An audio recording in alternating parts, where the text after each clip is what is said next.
বাংলাদেশের সংবিধান অনুযায়ী প্রধানমন্ত্রী এবং প্রধান বিচারপতি নিয়োগ ছাড়া রাষ্ট্রপতিকে আর সকল কিছুই প্রধানমন্ত্রীর পরামর্শক্রমে করতে হয় এবং প্রধানমন্ত্রী রাষ্ট্রপতিকে কি পরামর্শ দিলেন সেই ব্যাপারেও কোথায় কোনো প্রশ্ন উত্থাপন করা যায় না।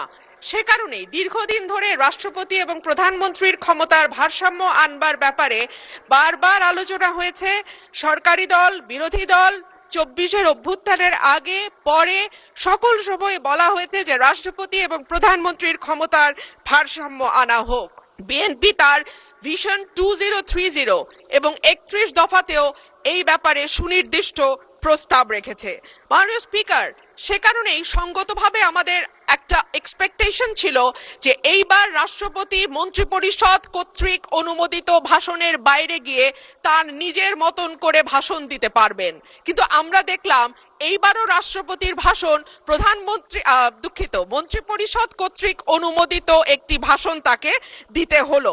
সো আমরা যদি এতটুকু স্বাধীনতা মাননীয় স্পিকার রাষ্ট্রপতিকে দিতে না পারি তাহলে আর আমরা কোন ভারসাম্যের কথা বলছি?